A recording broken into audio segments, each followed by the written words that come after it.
唐香玉。哇，这2年确实有一种红了的错觉，感觉好多人认识我啊。直到我前段时间去演我的主打秀，在剧场门口碰到一个黄牛，问我要不要票。我心想这也太猖狂了，你卖不出去不能还给我吧？那天我没人接，我还进不去。黄牛说我带你进去。我说啥呀？我要进去表演。他说那得加钱。也不能怪他认不出啊，我那个门票是一个背影。但另一次就过分了，有个大哥在卖我的周边，印着我照片的。我特意走过去，我说这是谁呀？他说金镶玉。来一个吧，这相遇。来不了，咱俩不该相遇。我们县城有个自媒体啊，也经常喜欢发我，发就发吧。那标题写的啥？唐香玉卑微到泥土里，开出花。这句话原版是张爱玲的，卑微到尘埃里，怎么到我这儿入土了？我这么土吗？点进去有很多虚假信息，说我特别厉害，不光会脱口秀，还开了一家美容院，一家虫草店。把我写得太好，我都舍不得举报。关键真的有人会相信啊！已经有亲戚找我办美容卡了。我说卡是真没有，虫草你等我一下，我卑微到泥土里挖。说到土啊，就不得不提我这个口音了。我以前也知道我有点口音，但我一直以为我的口音是京片子。我在北京待了9年，我普通话就是在北京学的，所以我一直以为我是京片子。当年我在那个电视上听到广智和智胜的口音，我说句冒犯的，真的被土到了，土得我直接大喊：山东人说话不是这个样。是不是黄子韬老师？是。结果去年我的节目播出，好多人说我学他俩，土就算了，还是学的，我都没法澄清。我总不能说不是学的，我本来就很土。其实我知道啊，我不是一个洋气的人，我就是一农村孩子。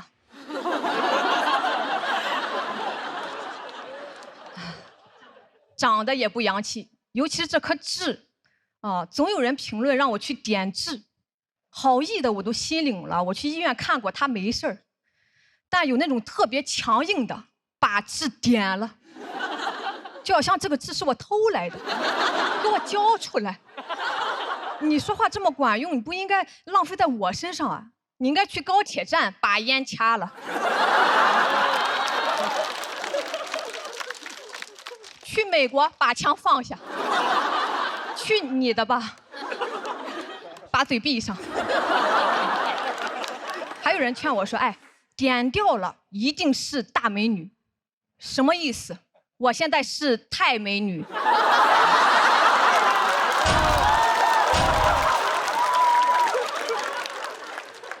那幸好没看到这一刻，不然我就是全美女。你说为什么要关心别人的痣？是也开了一家美容院吗？如果非让我点啊，我可以把我名字里的点了，把玉点成王。都希望今年产生一个女王，不会是我唐香王吧？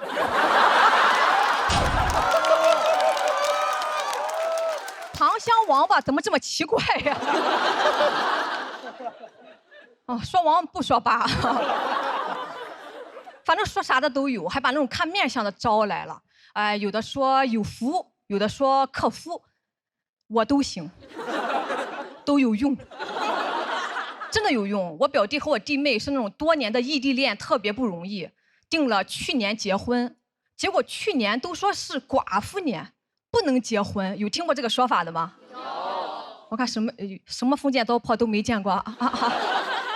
其实就按农历来说呢，去年没有立春，称为寡年，寡组词寡妇，就成了寡妇年，多么匮乏的词汇量呀！你主持寡人、寡王都行，不主持都行。如果因为一个字音就不能结婚，那我还说去年不能开车，容易剐蹭，很荒谬啊。但表弟他们就很焦虑嘛，因为这个事儿。我说没事儿，你俩放心的结，这个寡妇我来当，我可以当。看到这个痣了没？这就是寡妇的标志。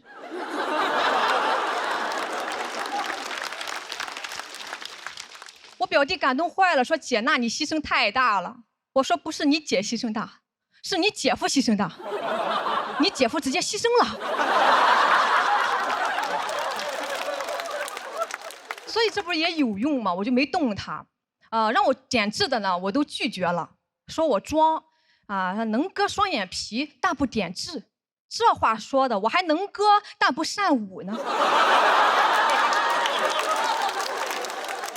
我割双眼皮是因为我想割双眼皮，同样的，我点痣只能是因为我想点痣，我也不知道我在燃什么，可能是燕雀安知鸿鹄之志吧。但拒绝了别人，我又会很内耗，你说会不会伤了人家的心呀？不喜欢我了。我朋友说，你看又卑微到泥土里了。我说没办法，我就这么走过来的呀，这是我来时的土路。有土才能开花嘛但我还是要谢谢那些让我点痣的朋友们。我知道是想让我变得更好，但我改变了这一个，肯定还会有别的。我觉得太累了，我还是打算做自己了。好，谢谢大家，谢谢。谢谢。好美啊！好美，好美。我好美是吗？那你养我呀？怎么场子突然变得这么的有点悲伤啊？没有关系，我这一篇是纯骂人，没有任何意义大家好，我叫唐香玉，我平常的工作除了说脱口秀，也做短视频。短视频呢，经常会遇到一些争议。最严重的一次是我吐槽了宝宝碗。宝宝碗在网上还挺火的，大家知道吧？知道。就是有一些情侣吃饭，俩人点一碗。男朋友拿个小碗给女朋友分出一口，有的还炫耀，说没有被偏爱过的女生不会懂，谁没有男朋友做的宝宝碗，谁就是没人疼，这太好笑了。我就发视频吐槽了这个事儿，谈个恋爱的还吃不上饭了呢。结果在网上被骂了整整2天，说我见不得别人幸福，缺爱，心理变态。更离谱的是骂我寡妇，长得克夫。我说我咋找不到老公呢？已经被我克死了呀！还艾特男朋友来骂，骂贼难听。我说你再骂，我就克你了。我不光克我自己的夫，我还克别人的夫，我人尽克夫。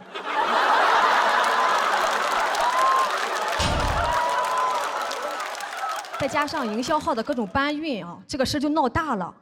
当天微博热搜迅速冲到第8，力压马斯克。老外我照样克。来的都是克。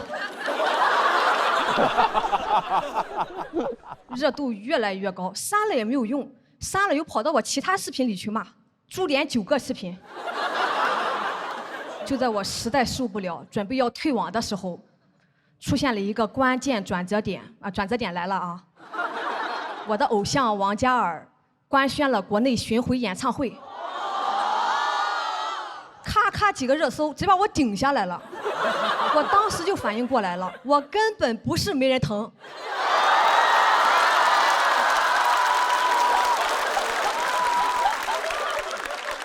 没有被偏爱过的人不会懂。听出来了吗？我已经疯了，跟人家有啥关系呢？但一个普通人热搜上挂一天，就很难不疯啊。我啥也不敢发了，这个活风险太大了。我突然觉得吃男人给的饭也没啥不好的，我也找个人养我吧。谁找不到呢？我连夜注册了一堆社交软件，专门匹配厉害的最起码得是男硕士，全日制的我的最爱，筛选出很多，有联合国什么项目的大使，福布斯青年领袖，还有探险家。哇，探险家！上一次看到这个 title 还是哥伦布。我很俏皮的给他发了个语音，我说最近有没有发现新大陆？他说他喜欢玲娜贝尔，不喜欢新大陆。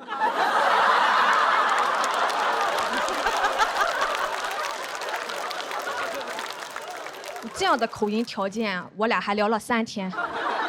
第3天，他就想来我家探险，我都不知道我家有危险。我说那你能不能救救我？我把热搜发给他，他说对不起打扰了，你别挂我可以吗？只有一个弟弟没有退缩啊，还得是年轻人啊。他是一个00后，比我小7岁。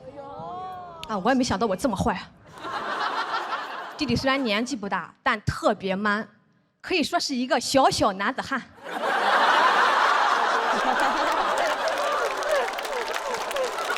我很喜欢管着我啊，跟我说话都是你给我好好休息，你给我好好吃饭，这也太霸道了。马斯克见了也得叫声总裁啊。直到有一天他跟我说，你给我买双鞋吧。我说那我还是给你好好吃饭吧。还特别喜欢说我带你去啊，带我去迪士尼。但攻略我做的，票我买的，这个带体现在哪里呢？是带我坐了地铁吗？我会坐地铁呀，要不是你我都打车了。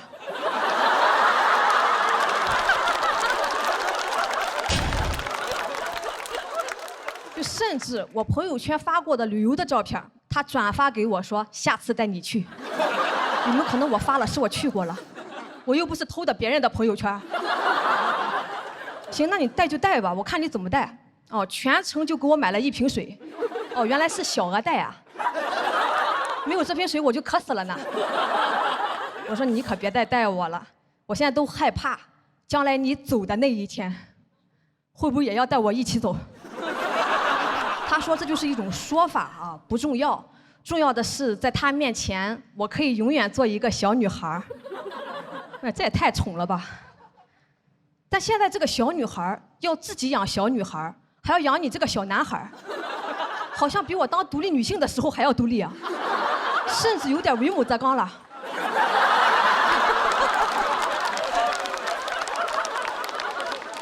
怎么人家找对象有颜有钱，我找对象儿女双全？他说这就是问题的所在，你发现了没有？就说我这个人嘛，性格太强势了。啊，说在我眼里看不到对他的崇拜感，男人都需要崇拜感。我说你花我的钱，我还要崇拜你，我咋不祭拜你呢？小小年纪咋爹味这么重呢？我上网还查了啊，说这种叫爹系男友，这个名字一听就有伦理问题。我这是真的，我这个还存在赡养关系。不上班我赡养你啊！啊，终于扣题了。网上对爹系男友的评价还挺高，说是遇到这种男生会很幸福，会把女朋友宠成宝宝。我一看宝宝，那不行，那我的碗岂不成了宝宝碗？我这不是背叛了我自己吗？所以最后我说，要不咱俩还是算了吧，不是我不孝顺，实在是忠孝不能两全呀。好，大家谢谢，祝你们开心，谢谢。大家好，我叫唐香玉，今年30岁，单身，至今未婚。我讲了很多催婚的段子，为啥对这个事儿这么大情绪呢？因为我有一个很厉害的三姨，一直盯着我的婚姻问题。我三姨什么人呢？知名媒人，乡村丘比特，在我们当地说媒几十年，所到之处狗都没有落单的。巅峰时期给村里的老赖都说上了媳妇儿，简直是功德无了。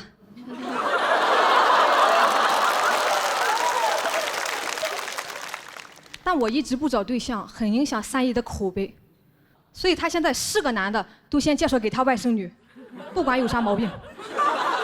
太厉害了，我觉得他已经不能称之为媒人，他是猎人，狩猎范围相当广，既能给我联系到上海外企的白领，又能给我找镇上二婚养牛的。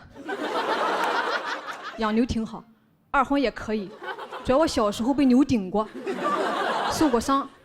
他又长得咋说呢，跟牛魔王一模一样，长得太敬业。三姨劝我了，说你别挑长相，人条件不差。我说那是啊，将来带出去，谁不说一句你对象是真牛？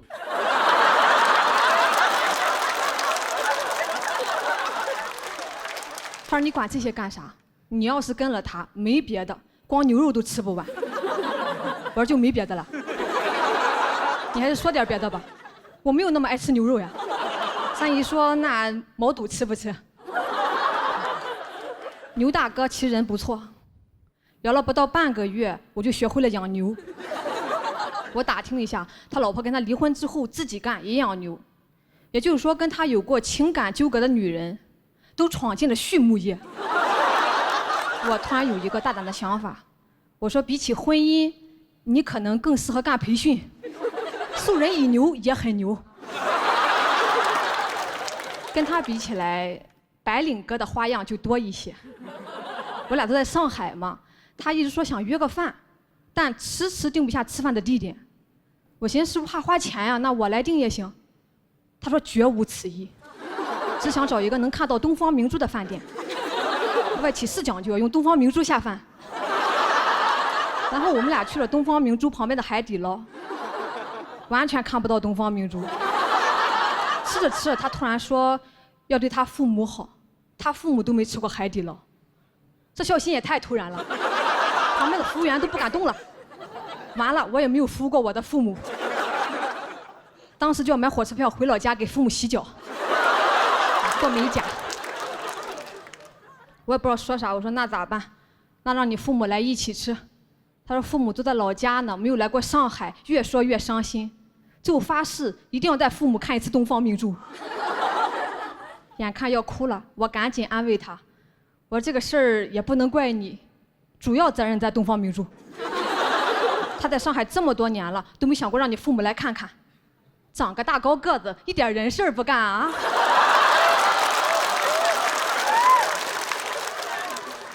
当天晚上就把我拉黑了，把三姨也拉黑了。三姨气坏了，说人这是孝顺，你挑啥？我说跟他在一块儿，我觉得我不孝顺。他爸妈没看过东方明珠，我爸妈还没坐过航空母舰呢，这去哪说理去？太伤人了。好不容易有一个男人愿意把心掏给我，居然是孝心。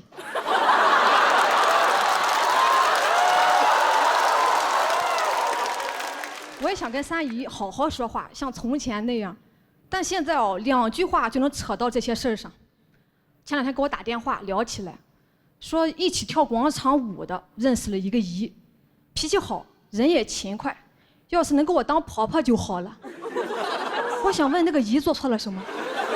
那个姨甚至都没有儿子呀，就要给我当婆婆了，这是什么模式？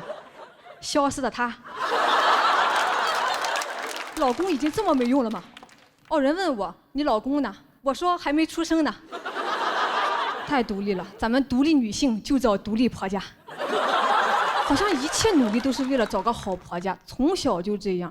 结婚真的太重要，有什么好东西也要留到结婚。我们家有一床蚕丝被，距今已经有13年的历史。我说我这辈子没盖过这么好的被子，能不能盖一下子？说行，结婚时候给你。现在不行。我不得不去查了蚕丝被的使用禁忌，是不是未婚盖了不吉利？什么蚕这么厉害？哦，脑蚕啊！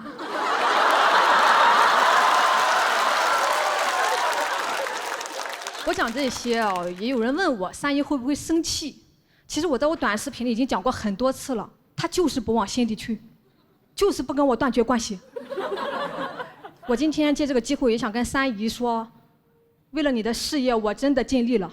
但我也要搞事业，我知道你也是怕我一个人过得不好嘛，但你还记得吗？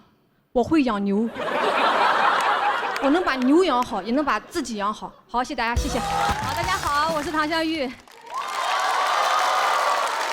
哇，还真是红气养人哈！准备好了吗？女团来了。我今天都想要不然直接我们13个就成团算了。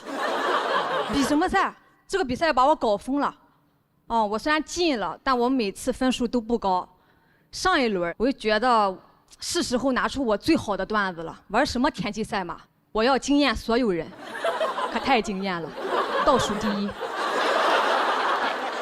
下台我就哭了。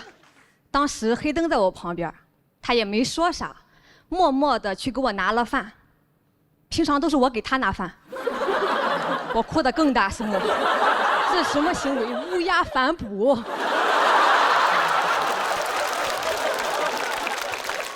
那我得吃啊！打开一看，拿2盒菜没拿饭，啥意思？我这么菜吗？脱口秀这碗饭我吃不上了吗？很敏感，也很脆弱。我那几天根本听不得倒数第一这几个字，碰到个3轮车倒车请注意我都听不得。我说有什么可注意的？他一直很努力，一直往前冲，就是倒了一下，有什么可注意的？师傅说，要不你还是注意一下吧，快压你脚了啊！能听出来我性格特别的要强，也经常内耗。为此，我还去医院做过那种心理测试，我怕测出来我有病，提前在家刷2套模拟题，是不是很要强？为啥是2套呢？因为第1套做出来真有病。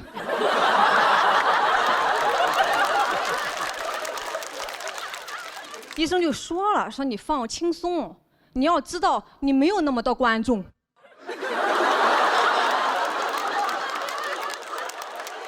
我说我有，你才没有。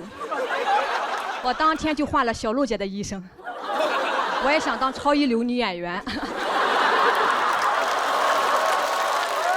好，我就是这样，我就是一点儿也不松弛。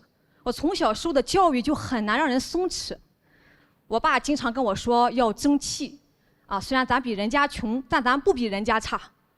我说咱主要是不诚实。怎么不比人家差？咱连学费都交不起，每次都要拖几天。啊，老师问我啥时候交，我说不着急。我虽然没有交，但我也没有学。人穷志不穷，一点便宜不占。但我成绩还挺好的啊。老师都感慨说，人唐湘玉家里这么穷都不放弃，你们有什么理由不努力？同学们面面相觑，什么理由？不努力还有理由？他努力不是因为他家穷吗？我说你可小点声吧哈。学校呢很重视我，经常让我去做那种励志演讲，我讲完他们就哭，也不捐款。我都这么穷了还消费我。青春期的自尊心格外的强，我就下定决心，我好好努力考第1名，让人家忽略掉穷这个光环，都已经是个光环了。我发了很多奖状，还上了报纸。结果那些奖状和报纸都要强调一句家境贫寒，我越努力我家越贫寒。有一些为了煽情写得很夸张，几乎把我写成了孤儿。我爸看了报纸说，咱家这么惨吗？我说爸你知足吧，下一篇都没有你了。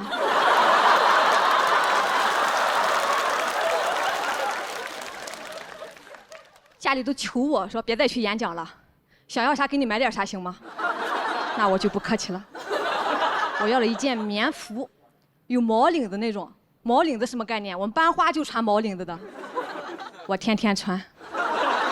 开春我不是班花啊，开春了太热，把毛领子卸下来，缝在校服上也要穿。那时候就有人开始传，说初3有一个座山雕，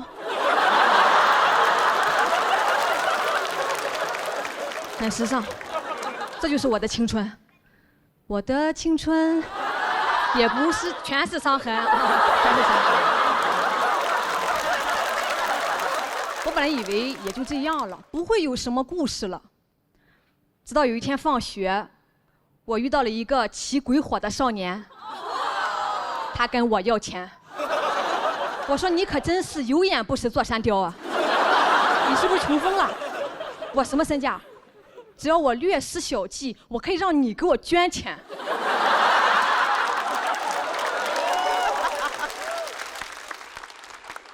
他当时那个表情啊，就是这个女孩好特别。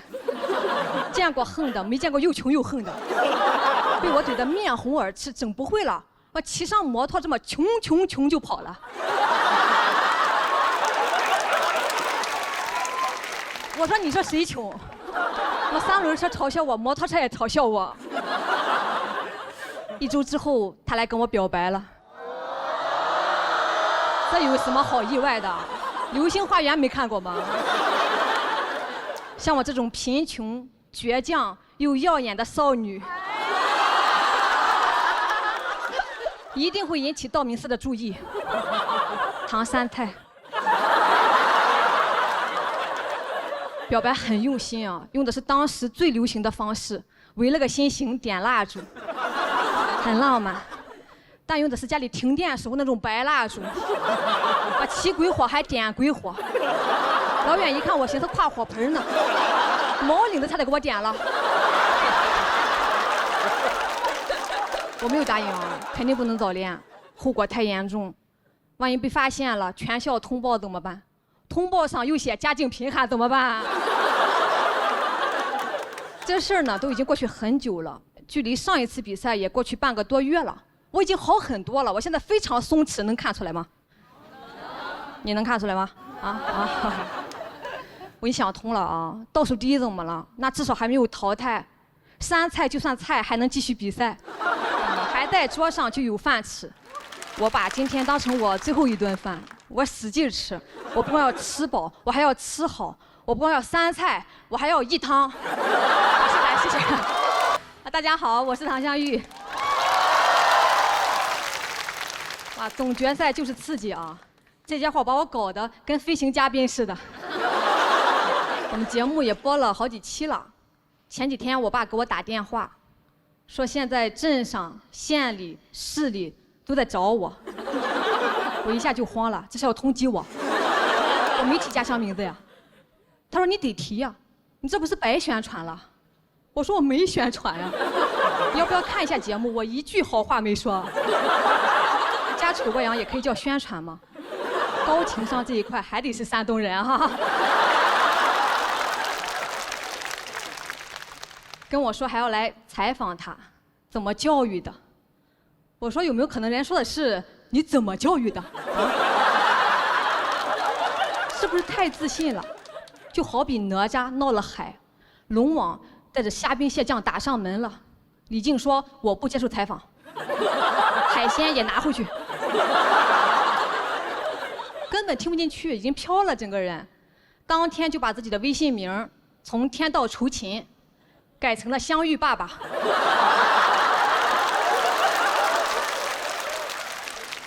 我说怎么着，爸爸，你不想努力了？反正家里觉得能上电视那就不是一般人，一般人得惹多大事才能上电视？我爸都让亲戚来我家看电视，看我比赛的视频。人看了半天说：“哎，这不都是骂你的吗？”他说：“没有啊，这不也有骂你们的吗？”我还挺担心他们看到的，我妈也很担心，担心看到我火了，亲戚来借钱。我说：“咱先把借亲戚的钱还上，行不行啊？”我们家族这一次也是异常的重视，拿出了最高礼仪，按照之前的约定。说每上一个节目，家谱上就给我加一个括号。今年在我名字那一行，加上了喜剧之王。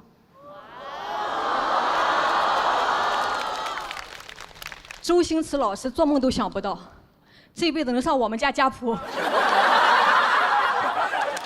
我自己这边啊，也有很多意想不到的反馈。每一期播出，都有一些男网友给我发私信，要娶我。为什么？我明明讲的是不要催婚，怎么就成了征婚？是咋理解的呢？就女生说不要就是要，他不会以为我在欲擒故纵吧？这都啥年代了？女生说不要那就是不要啊！不要不给我投票啊！啊，现在就投，我不要男票，我要票。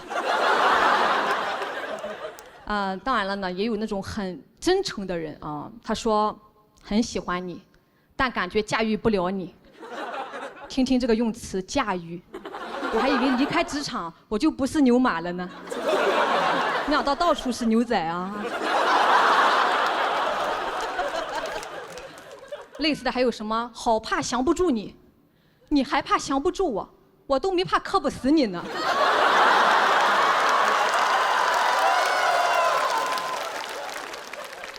就关键这些私信，我每次都点开，因为它开头写的很官方，什么唐女士您好，何时有空啥的，我以为是商务，没想到是家务。我好好给你演出，你想一出是一出。我做错什么了要当我老公？也不是不能商量哈，主要这关系发酵的太快了，一下子太甜我也接受不了，我还是喜欢自然一点，慢慢来。微微发酵就挺好，就像统一无糖春福绿茶，里面的绿茶创新采用微发酵工艺，带来温润自然茶香，真的是恰到好处。这个商务也是恰到好处，真的爱我你就给我商务，钱在哪爱就在哪。但是呢，我说实话哈，真的要说真的。我承认我也驾驭不了男人，你看我这么能，我也驾驭不了男人。你别说驾驭了，我有时候都理解不了他们。就前段时间流感的时候，我看到了一个很暖心的热搜，说老公误把酵母粉当感冒药给老婆喝。酵母粉是想把老婆也微微发酵吗？是怎么做到的呢？就黑灯都干不出这种事儿啊！有些评论更加的迷惑，说：“哎，算了算了。”我老公也这样，我老公还给我喝过期的呢，这怎么还卷起来了？笨蛋老公爱上我。更有甚者说习惯就好，大猪蹄子常规操作。我最不理解大猪蹄子这个词，明明是一件很危险的事儿，为什么要说的这么糯叽叽呢？猪蹄子可没惹，不要丑化猪蹄子，人家没有这个猪脑子。但我不敢想象这个事儿如果是女人干出来的，评论区得是什么样？那可能不是大猪蹄子，那得是小金莲子。大郎，起来喝酵母粉了。咱们家做炊饼的，这玩意儿管够，多喝点儿。这么多年你也该发起来了。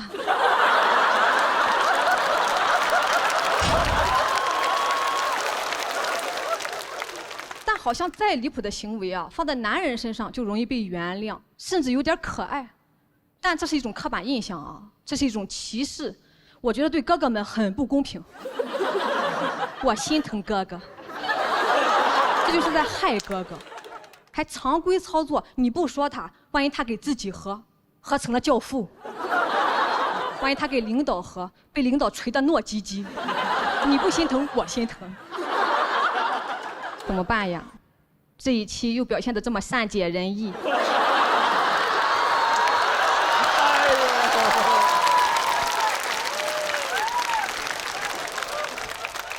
播出之后又会有一大批人爱上我，但我真的求求了，不要再给我发私信了。我现在事业上升期，没有时间驾驭你们，牛仔很忙的。谢谢。好，大家好，我是唐湘玉。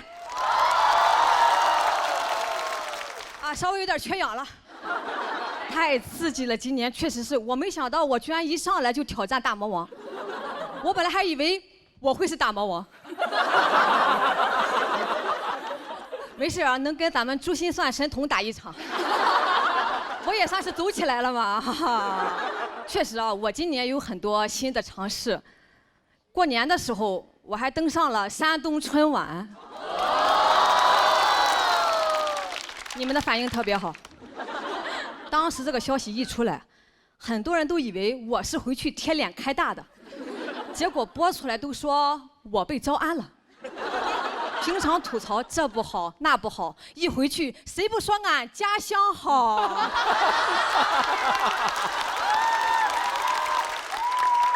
上春晚我家里特别重视，我爸说这是荣誉，必须去。去之前给我下了死命令。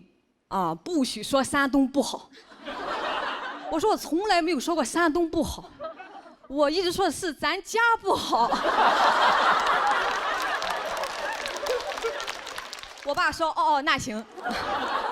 但还是不放心啊，非要跟我一起去，带我爸妈一块儿去的。一到后台，我爸就开始到处搜索，到处社交，给人家发烟。节目组也很照顾我啊，为了给我面子，我上之前让全场大喊了10几遍“唐香玉，唐香玉，唐香玉”。啊，不用，啊，就这么尴尬。一个搬道具的大叔从旁边走过去，说：“谁是唐香玉？咋还不来呢？”我说：“刚刚是谁给你发的烟呀？”他说：“啊，那个老头就是唐香玉啊。”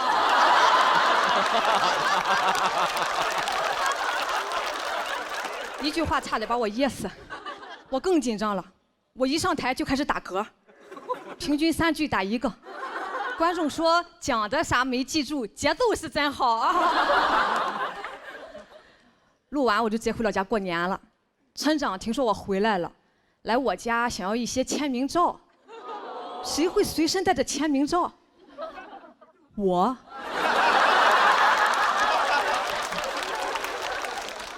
但我在路上就已经发完了。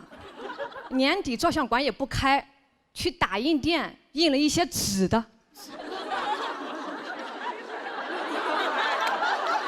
跟寻人启事一样，我何止走起来了，我都走丢了。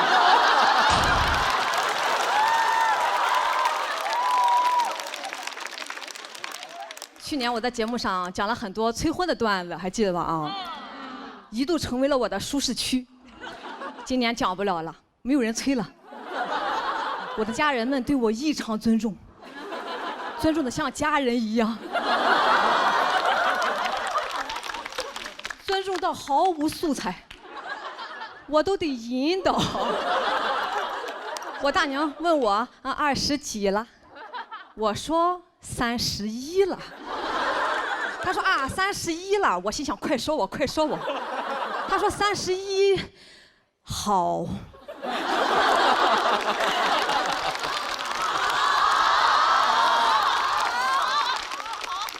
我说好在哪儿？他说好像要吃饭了，就死活不往下说了，小嘴巴就这么闭起来了。好不容易有人提到了婚姻问题，我赶紧打开备忘录开始记。我3姨疯狂使眼色，别说这个，别说这个，他写你。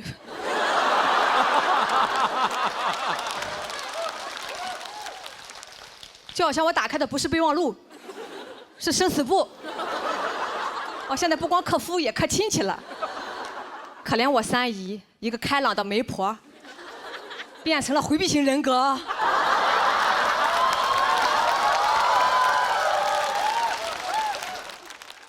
一上午一无所获，这可咋整？家庭事业我还平衡不了了，家庭平静了，事业瓶颈了。我悄悄问我爸，我说怎么今年大家说话都不难听了？我爸说，因为大家已经知道谁说话最难听了。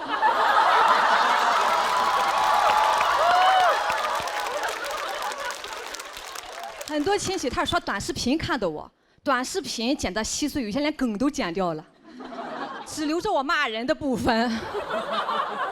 所以有些亲戚他不知道我是在说脱口秀，单纯以为我疯了。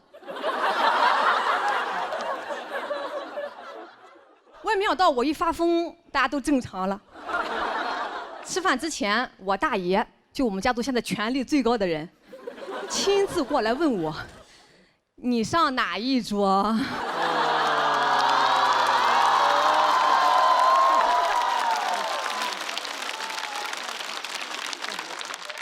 当天有2桌嘛，男人1桌，女人小孩1桌啊。说你随便挑，菜都是一样的。一样的，我咋这么不相信呢？我去看了一下，哎，确实有明显的改善了，但还是让我发现了一个纰漏，就是女的这一桌少了一盘蚂蚱。蚂蚱在冬天可是很稀罕的东西啊，唯一的野生动物。凭什么我们没有？哦，说是怕我们不敢吃。是哦，你说蚂蚱多吓人呀！买回来我亲手烫死的。翅膀我大娘剪的，最后我妈亲手炸的，好可怕呀！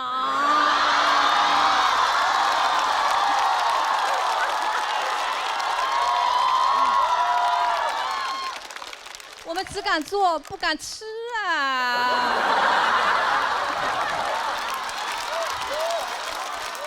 所有人面面相觑，他好像是真疯了啊！我们这桌也有劝我的，说那是人老爷们下酒的，你抢啥呀？别耽误人家喝酒，喝酒着什么急呢？耽误啥呀？耽误我们洗碗吗？最后说不行，我上他们那一桌吧。我说也可以，但你们不要抽烟，不要提想当年，也不要把酒洒在菜里面。他们说，还是把蚂蚱给你吧。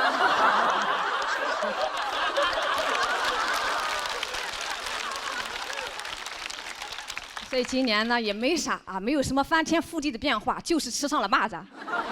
但我已经很满足了，别人有的我们也得有，蚂蚱再小也是肉。好，谢谢大家，谢谢。好，大家好，我是唐湘玉。还是脱口秀的舞台好啊！我也不敢演线下剧了，现在。那张照片不会突然出现吧？特别压力特别大，最近因为一直在比赛嘛，我确实还是压力挺大的。我就去刷我上一季的高光时刻，解压，压力更大了。因为有一条视频点赞特别高，但热评第一，你们知道是什么吗？是有人放了一张我的丑照，没有比杨哥那张好多少。说他其实长这样。好多人帮我说话怼他，那咋了？关你啥事啊？人好笑不就行了吗？好像没有安慰到我什么呀。但我好好打扮一下吧，也有人不满意，说忘本了，好看了不好笑了，咋了？是粉底把笑点盖住了吗？他说你应该把心思放在业务能力，不然你再打扮也只是一个普通的小美女。我仔细想了一下，未尝不可呀。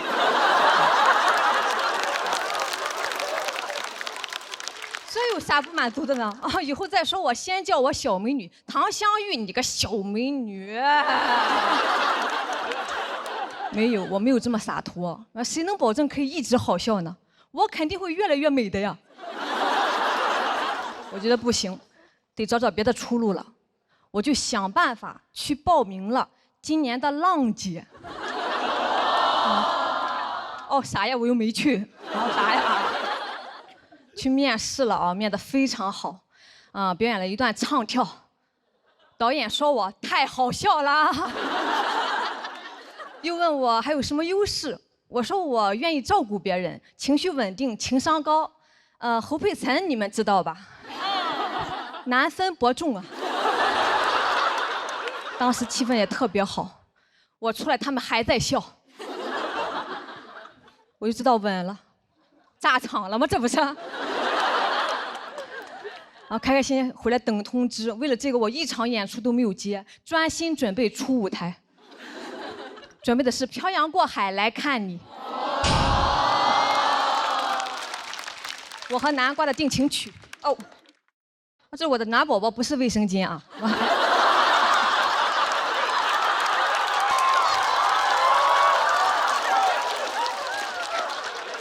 是卫生巾又怎么样？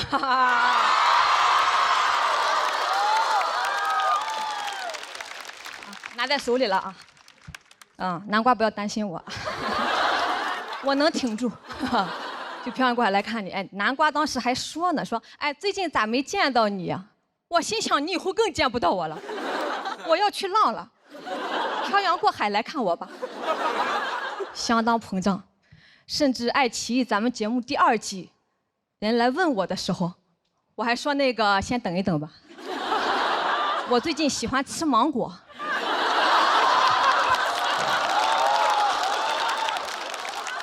猕猴桃再说吧。直到有一天，我刷到了一个营销号，我有点坐不住了。他说唐湘玉已经和浪姐第6季签了1轮游合同。谁会签这种合同？底下3条评论：啥时候播呀？还有谁呀？以及唐湘玉凭什么1轮游？我用小号发的。这也太瞧不起人了，我必须得争口气。我花了4000块钱，专门请了一个舞蹈老师，好好学了一段，把视频发到网上。网友的评论很抽象，说我跳舞有口音。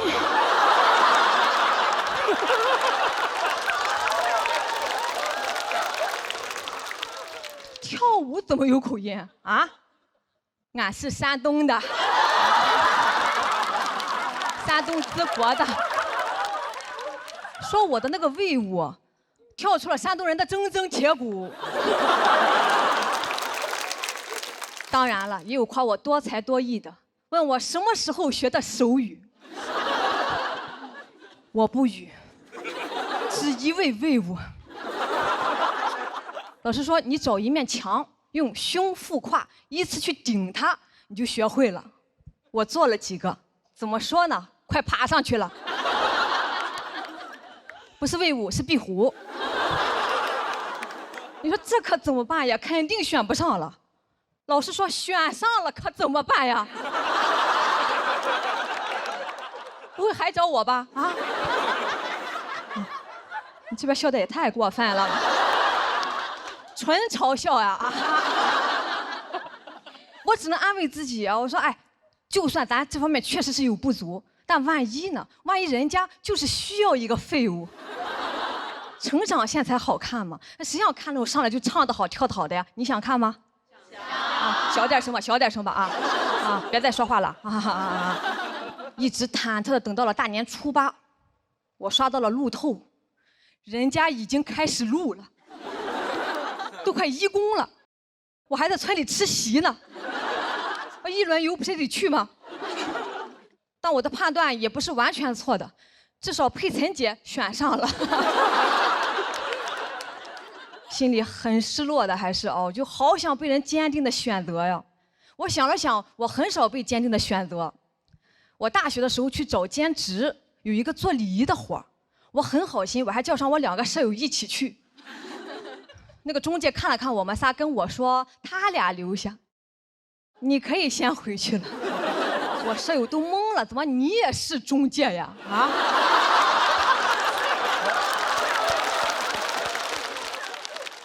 我想起小学的时候选秧歌队，选上了的站前边扭正经的，选不上的也不是不正经啊，就跟在后边搞气氛，演师徒4人虾兵蟹将啥的。我是最棒的，我演1个棒，就是花甲，就嘎啦嘎啦嘎啦啊嘎啦，那秧歌让我扭的真鲜呀，都有点下酒了。都是一些没有选上的一些很丢脸的回忆，但是我使劲往下想，我又想起了后面的故事。那个礼仪的活，最后我没走，我争取留下当了观众，给人鼓掌，还挣了50块钱。那个让我演嘎了啊，我也好好演了，我背着壳扭1晚上，我都累瘫了。大家说快看那个嘎了，好像快嘎了。选不上是很丢脸，但脸又算什么呢？你捡起来继续冲就是了。所以我赶紧联系了爱奇艺，再给我一次机会吧，还是猕猴桃有营养啊！因为泰戈尔也说过，如果你因为错过太阳而哭泣，那么你也将错过《喜剧之王》单口季。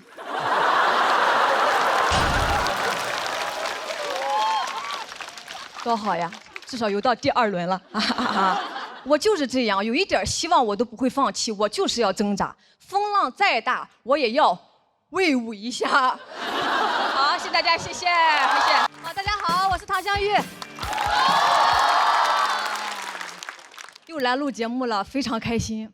更开心的是，我前段时间去演出，有人在我演完之后表白了。不是跟我啊。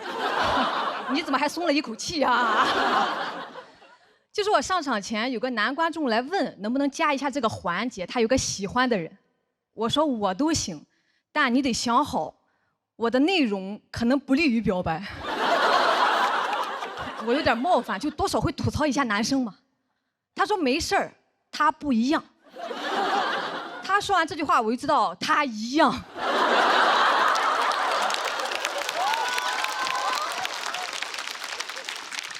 那天我刚讲完，他就窜上来了，让全场给到掌声和尖叫。那个架势都不是 carry 全场，是 marry 全场。把女孩也叫上来了，但人家还没说愿不愿意呢，就有人起哄，亲一个，亲一个。当时场面就僵住了。我讲了1个多小时，还不如这一句冒犯呢。我看女孩特别尴尬，我又看男孩下不来台，他就不下台。情急之下，我说那要不你亲我一个，不就是多一张嘴的事儿吗？就当我大义灭亲了。不行就亲那个起哄的，他肯定愿意呀。我看他快惨死了。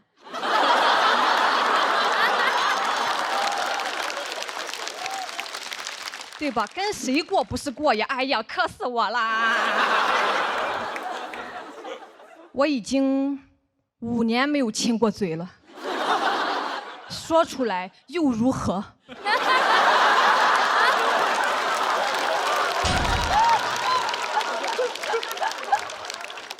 谢谢你的同情。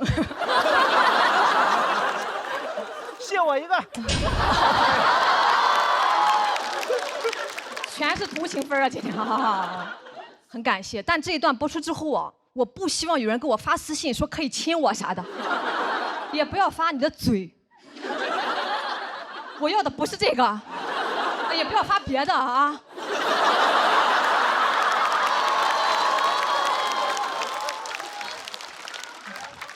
说不清了，说不清了，就是不用同情我，我也谈过恋爱的，有喜欢的我也会追。但是我追上了，我又想超过他，很容易就超过了。研2的暑假，我前男友说他要去学车，没时间陪我了。我说那我也一块去学呗。他说你不行，你没有方向感，你不用学，以后老公拉着你。啊，谁还会用拉这个词？啊，好 low 呀！你学的是拖拉机吗？以后是啥时候？你科目2挂2次了。以后在这个驾校里拉着我吗？你许我朝朝暮暮，我陪你陡坡起步。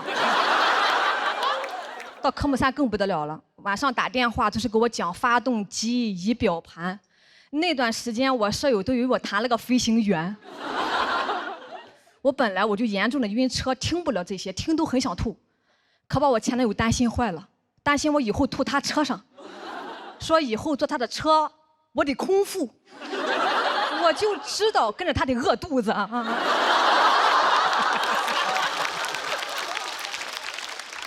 我可饿不了啊！开学回去我就偷偷报了驾校。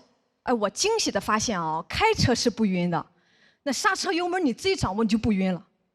10码的推背感，是一种空前的成就感，太快乐了！快用 vivo S30给我拍下来，快乐你就 vivo Live。我做到了，我的人生不再设限了。教练说你压线了。哎，这手机是好啊，都抓拍到了，还能把我拍得这么好看，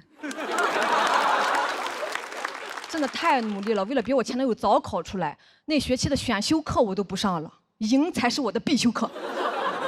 我啪甩出驾照的那一刻，他当时瞳孔都扩散了。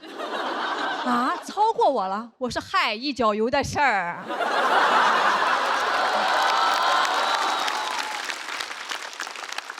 好的爱情会让人变成更好的自己。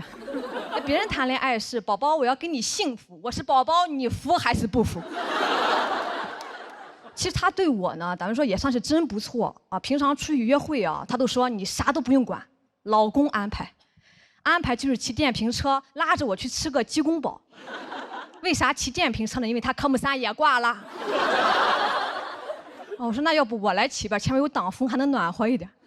他说你不行，你没有方向感。啊，我都有驾照了，我没有方向感。是，我是没有方向感，你这个车都没有方向盘呀。那啥时候会让我骑呢？就是他出去喝酒，跟兄弟们就喝大了的时候，我去代驾。去2次就不太想去了，每次都喝到后半夜聊一宿，一个梗都没有，我就会忍不住接梗，这就形成了最初的开放麦模型。我一接就炸，哐哐炸场，一顿饭下来我专场都有了。好的爱情会让人变成更好的自己啊！但回来路上，前男友很不高兴了，连我的腰都不搂了，倔强的撑着车架子。他说：“你乖乖的坐着听不行吗？那是你的场合吗？拍你好几下了，让你少说话。”我说：“你早说呀！我寻思我讲得好，你给我拍灯呢。”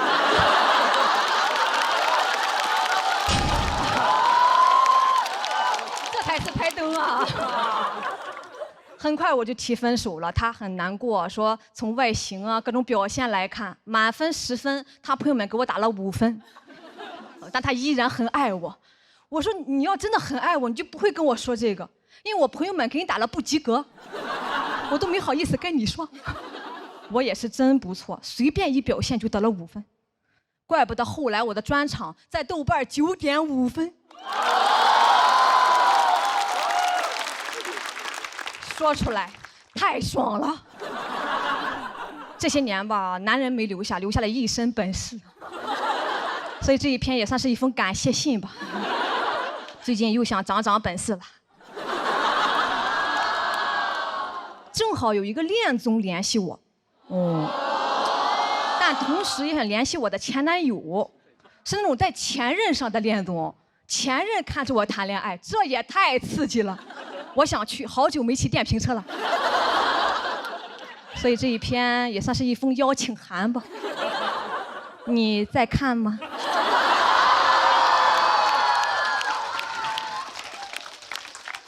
想火吗？驾照考出来了吗？啊，虽然做不成情侣，咱们做同事也可以啊。姐拉着你，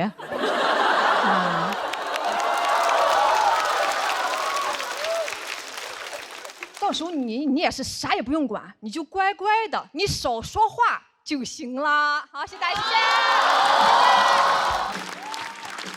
大家好，我叫唐香玉。之前参加了脱口秀节目，当时我还是我们村里第1位女硕士。节目播出之后，现在是村里第1位女艺人。我们家族连夜修改了家谱，以前给我写的就是唐氏4子长女，连个名字都没有。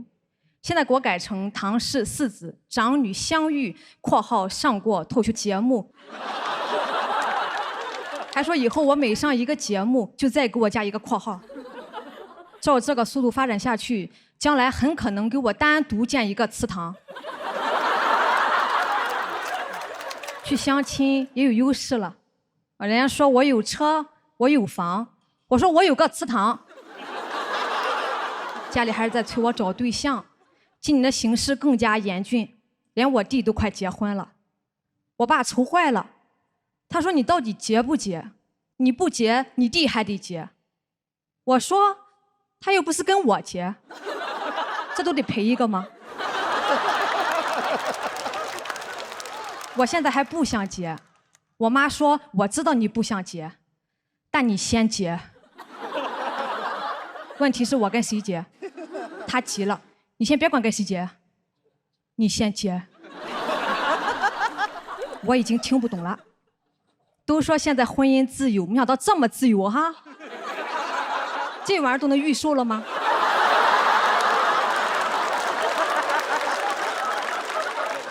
到时候去民政局登记，人问我男方呢，我说你先别管，你先下单。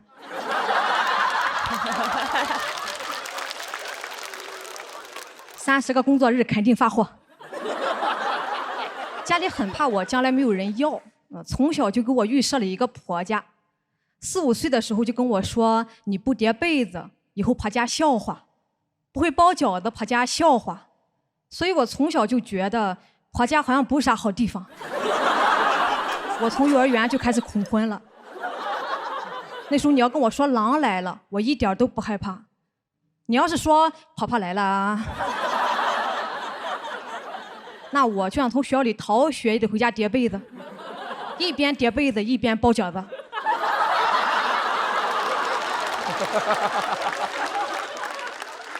不光父母催啊，亲戚们也来操心。我妈说我知道你不想结，但你先别管，有个大娘，甚至连我的名字都忘了，却还记得我的年龄。30了哈，可留不得了，我吓一跳，是要除掉我吗？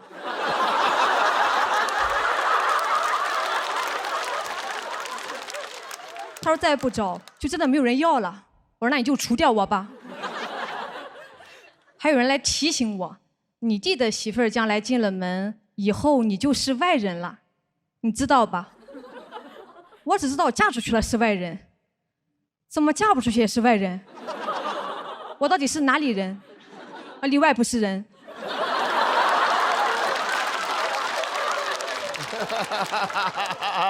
他们的意思是家里的房子要给我弟，以后我回去可能都没有自己的房间了。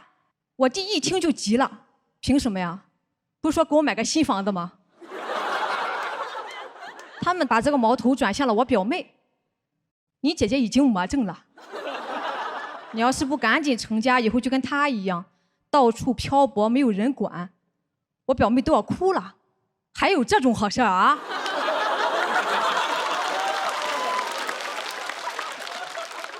现在她当场发誓要成为村里第2位女硕士。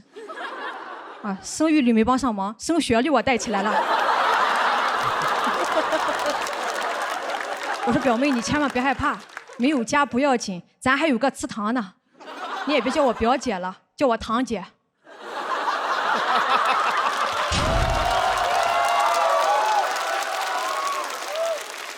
我不是不想结婚，只是还没遇到合适的。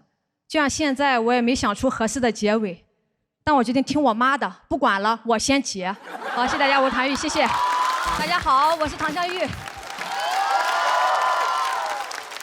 啊，这一轮是挑战赛，我特别害怕。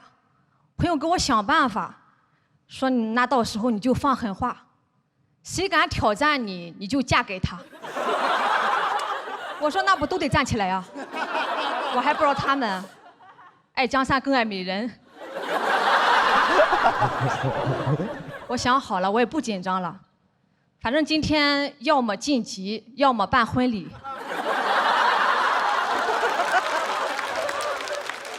肯定都是喜事儿。大喜的日子里，咱们聊一聊父母。哇，好顺呀！我经常在段子里吐槽父母，我也问过，你们会介意吗？我爸妈很实在啊，说家里也没啥能给你的，就给你点素材吧。吐槽归吐槽，孝心还是有的。我把这些素材写成段子，变了现，就给他们买点东西。我们已经有默契了。去年我给家里买了一个高档按摩椅，我妈妈吓坏了。你又把我骂成啥样了啊？用了几天之后，我爸说这个椅子哪儿都好，就是总感觉在戳他的脊梁骨。去相亲，经常遇到很孝顺的人，说希望我能把他的父母当成我自己的父母。我说你确定吗？你父母的脊梁骨受得了吗？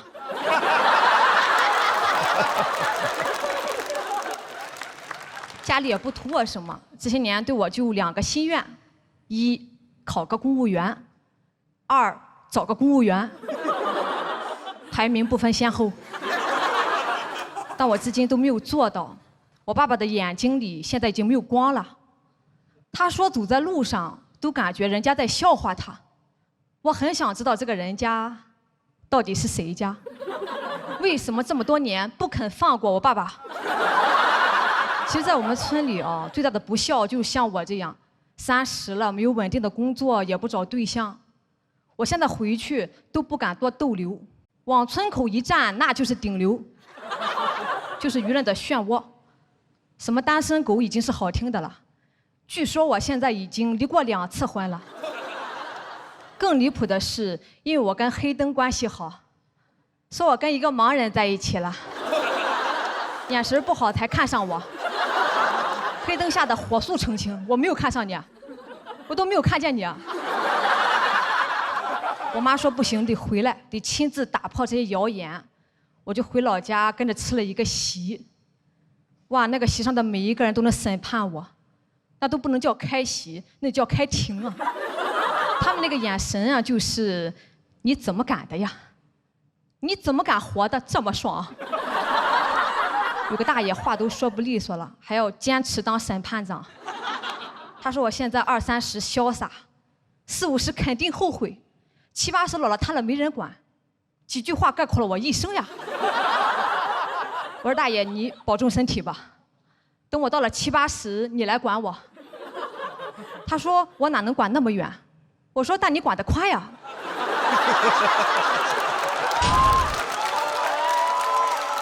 回春没有治好我的精神内耗，治好了乡亲们的精神内耗。以前大家说我学习好，现在说学习好有什么用啊？以前说我考出去的，现在说考出去也嫁不出去。这还是村民吗？这不是预言家吗？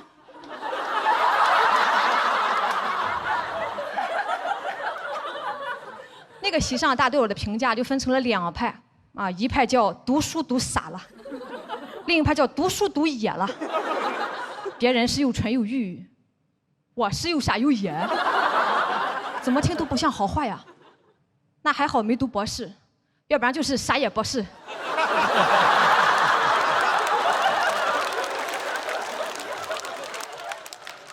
我说我做不到，让大家都认可我。他们说那你是怎么做到让大家都不认可你的？这时我妈坐不住了，偷偷怼了我好几下，说你赶紧闭嘴吧，我还要在这个村里混呢。就开始道歉，说我不懂事儿，非常好。别人说我的时候，他唯唯诺诺；我说别人的时候，他重拳出击。我妈就赶紧转移话题，让大家都给我介绍对象，生辰八字都准备好了。这个席突然变成了我的订婚宴，我又被包围了，我实在是没办法，我只能说我已经有男朋友了，不是黑灯啊。我就给他们看了王嘉尔的照片。我三姨眼睛一下就亮了，说：“哎呦，这么帅啊，这小伙子哈，这不是王嘉尔吗？”他眼神也不好了。星星，你眼神最好。我知道大家都是关心我，想让我早点遇到那个对的人嘛。我也希望这个人你赶紧出现吧，要不然等我火了，咱俩就对不上了。好，谢谢。